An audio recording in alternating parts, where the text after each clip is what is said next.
Sleeves with the Senior Pickleball Report powered by TNC Network. Let's get it going.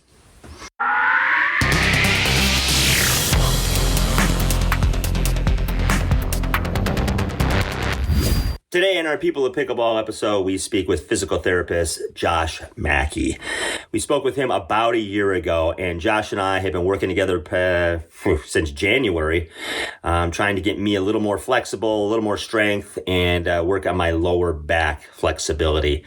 So we talk about why it's important to do some physical training prior to playing and warming up and all those other things. And he kind of gives us an outline of his philosophy about how to do that and maintain fitness and doing it online. So really interesting conversation with Josh. So stay tuned for that. If you like this content, consider subscribing. Check all the links in the description. So, subscribe to our newsletter. You're going to miss out if you don't. Everything's happening daily in pickleball as it explodes globally.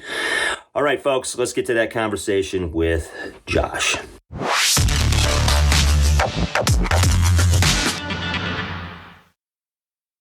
All right. Hey, welcome back to the show, Josh. Appreciate you having back. We talked about a year ago. So good to see you. And obviously, we have lots to talk about. Thanks for having me, Mike. Excited to be here.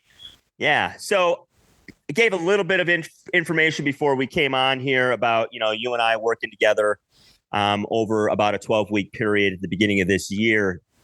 And reached out to you about doing some stuff because I've had some issues, lower back issues, strength issues, flexibility issues, like most people over 50. Right. So you put together a program for me, and you were very diligent about reaching out to me in the mornings, and specifically if I had any questions. And we were working on about 3 days a week. And there would be a warm up, and this was all done online. So talk about really your approach to working with people when they're not in person. And I was kind of the guinea pig for this channel to do it. And we'll talk about my results and things like that I got out of. But let's hear a little bit about your philosophy about, helping people online, because as we all know, people are skeptical about things like this because they don't know you necessarily or the program. So talk us through about your approach with doing things online for customers and clients. Yes, for sure. So as you know, we've been talking for over a year now, and I've been kind of niching down and focusing more on some pickleball players and pickleball injuries, things like that. So my approach has been taking people, through a full assessment, including different questions, different movements, which can all be done virtually, which is great. And then from there, what I do is I deliver things through an app on your phone. So you're going to get different exercises, different education videos. And these are all things that we put together based on what we find from our screening. And then from there, we tailor it towards you, towards your equipment, towards your goals, make it as custom and as specific to you as possible, and then deliver that out for you until you reach your goals. And it's just great because you can do it anywhere. You had me in your pocket essentially this whole, past 3 months. So you could ask questions. We could record videos, go back and forth. We can hop on Zoom calls and go through things. And it just makes it easier, I think, on both of us, because it's not like, I didn't need you coming to see me, 2 or 3 times a week, like most people do with physical therapy or other coaches that they work with. So it allows people to be a little more independent, do things at home, especially like you, if you're a little more remote. So I think it just works out for everybody, and it's just a very smooth process.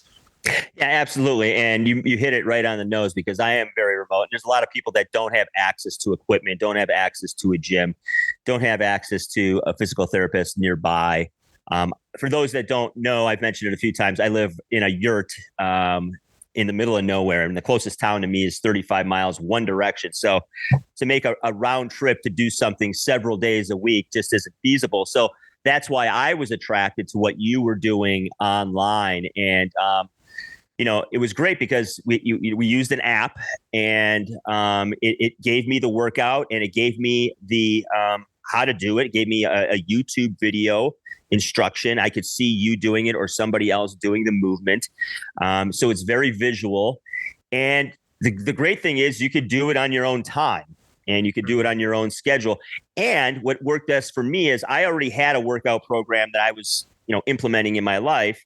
I could add those things into my program as well.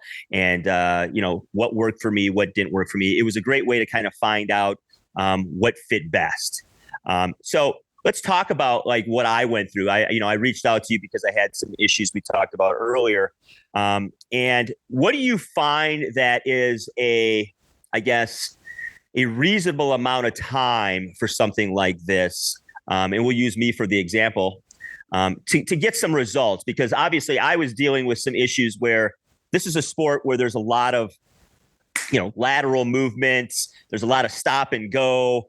It can be tough on the body. And as people know, I've heard that, that pickleball has been called the new CrossFit as far as people getting injured and things like that. And so folks like you come into the place and they provide some assistance. So what is a reasonable time for somebody to kind of get to a place where they can, make some progress? Right. It's a good question. And so, like most answers to questions, it depends. Sure. There's a very wide spectrum of injuries. So, but for the most part, I would say, getting people, like somebody who's been dealing with pain for, several months up to a year, most of the time you can get to a pain-free spot, within like 4 to 6 weeks. Yeah. But with what I do and what I do with all my clients as well, is I want to not only get them out of pain, but I want to make sure they're doing the things so that the injury doesn't pop back up, 10 weeks, 12 weeks later, because you can get people out of pain pretty quick, but the key is you want to make sure they're going to prevent it from coming back up and also prevent other injuries from occurring. So when I'm working with people, I get them out of pain, but I also give them the things that they can do to stay pain-free. So in that time frame, usually it's going to be anywhere from like 8 to 12 weeks for the most part. You can get them there. In more chronic cases, it might be closer to 16 weeks. Okay.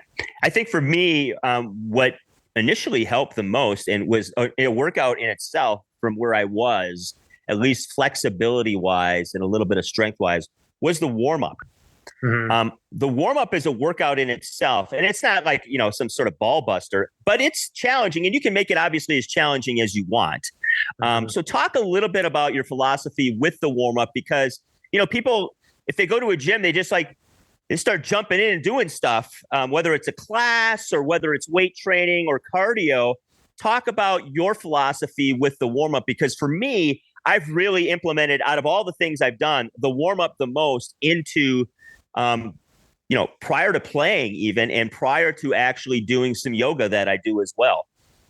Sure. Yeah. So I've developed my warm up just over a year ago. So I have 3 key phases that I focus on. The first one is where I take people through isometrics, where they're feeling different muscle groups that they're going to be utilizing with pickleball or with whatever activity they're doing.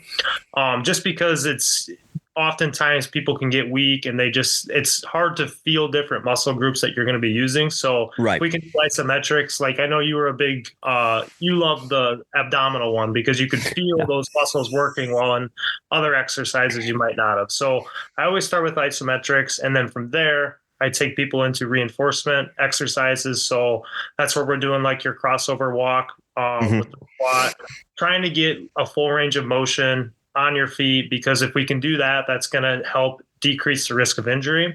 And then from there, once we get through those reinforcement exercises, we go into the dynamic warm up, where we're getting your heart rate up, getting your body moving a little bit more, which is going to best prepare you for the pickleball activity.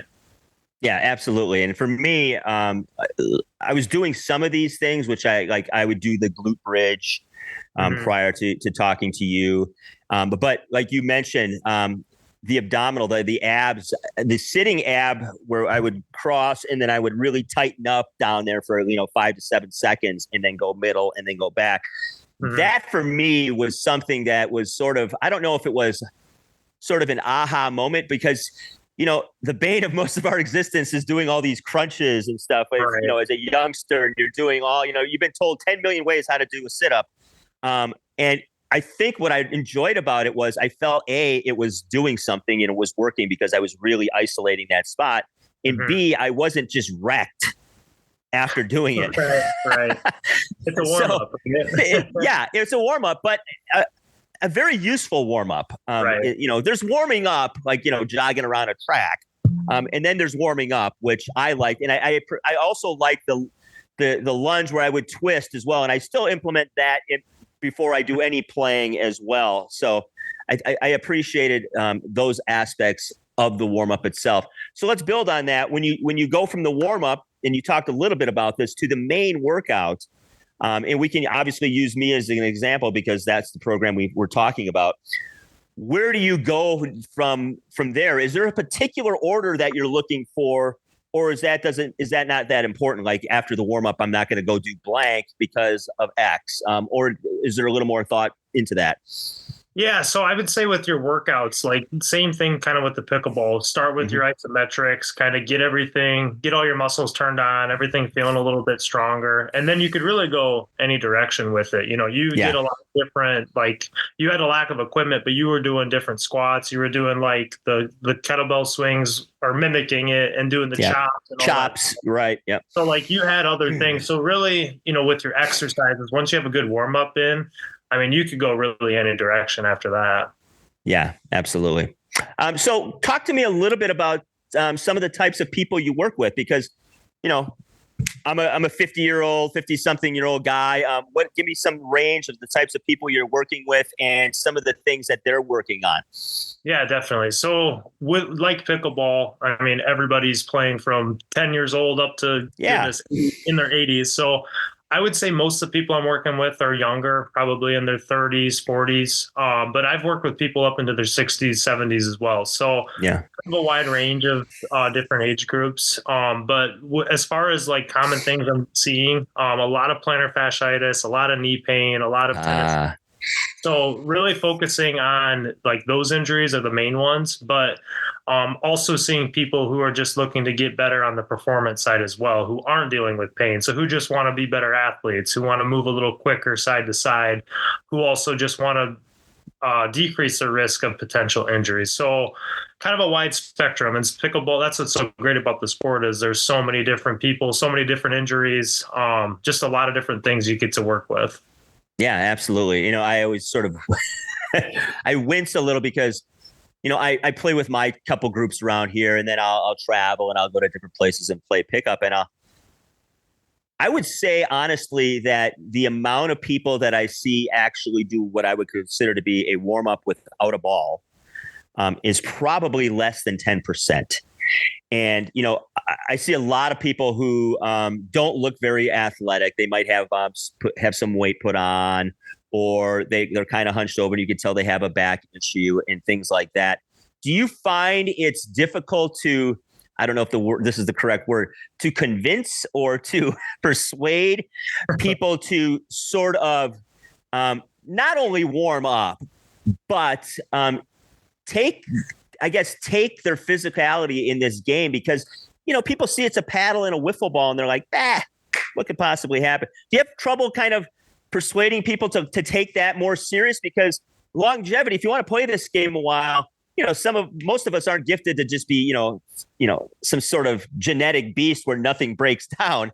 Yeah. But most of us, we get little aches and pains. And you mentioned some of those, the tennis elbow. There's people dealing with plantar fascia. There's people dealing with shin splints in my group. So is it difficult to kind of talk to people about like, okay, before you jump out there, take 5 minutes to do X? Right. Yeah. So most of the people coming to me are in pain. So they're a little more open to like the feedback I give them, because if they're coming to me with tennis elbow and I ask them, what are you doing to warm up? And they're like, not doing, I'll be like, okay, well, that's the first thing. You need to be doing different things to warm up. So for those people, I wouldn't say it's as challenging. But I would say it's probably most challenging for people that are a little younger, like in their 20s or lower 30s, because they're still, bulletproof.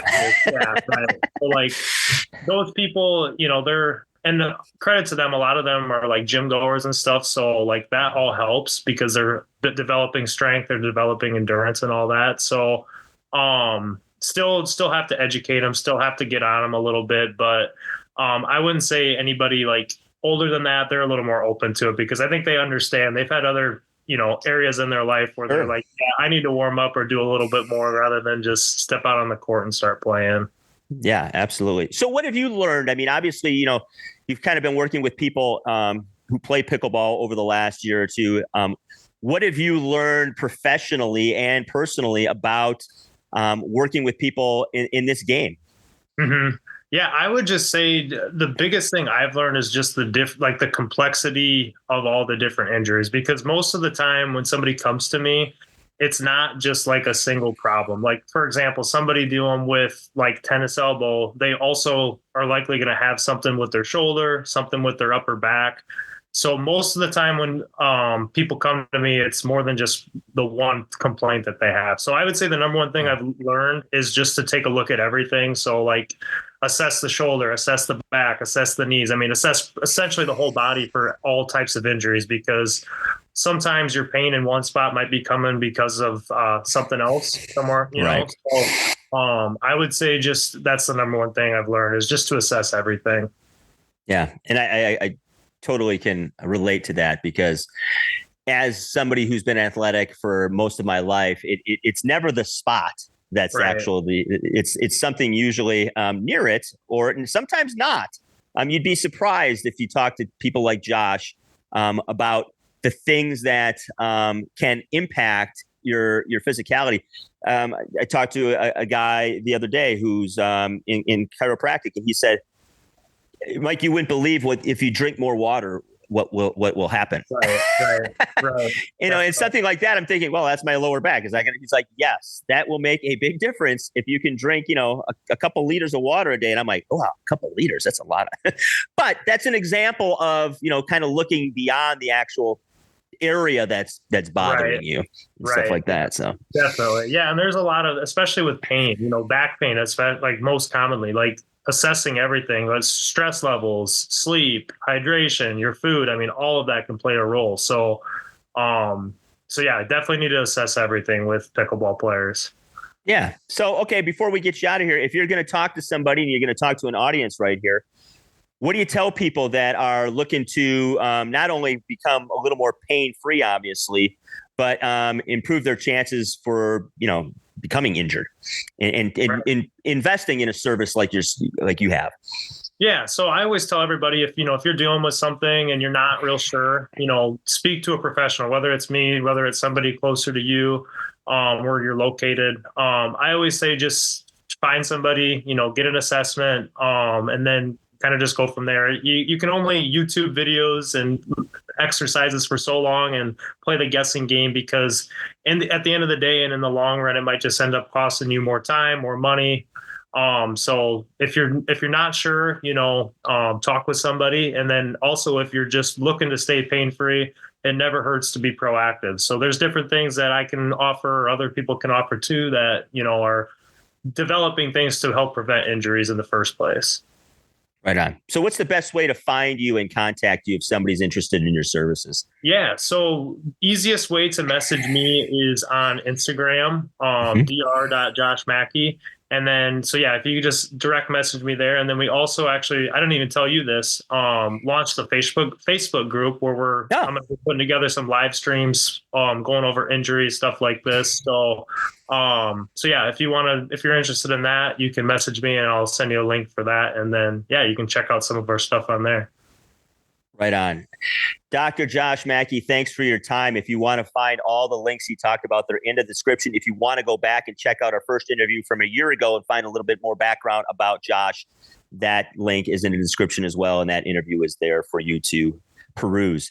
Thanks for your time, Josh. And I couldn't be happier with how it went. You are very prompt and you're very conscientious. And we met several times during all this, and I filled out, a 5-question questionnaire every so often about where I was, how I was feeling about things, and simple questions that are very important, like what are you grateful for? So it's holistic. It's very well done, and I can't recommend it more. And I appreciate your help, and I'm in a better place than I was in January for sure. That's awesome, Mike. Yeah, you were a good guinea pig for me the past few months, so I appreciate it. I appreciate you. All right. Thanks, Josh. And all right. Hey, folks, don't forget, links in the description, and check out our merch page and our newsletter as well. All right, Josh, we'll talk to you soon. Thank you. Hope you enjoyed our conversation with Josh Mackey. Great guy, knows what he's talking about, helped me out tremendously. So all the links in the description if you want to get a hold of him and seek his counsel, so to speak. All right, folks, at the end of the day, let's pickle.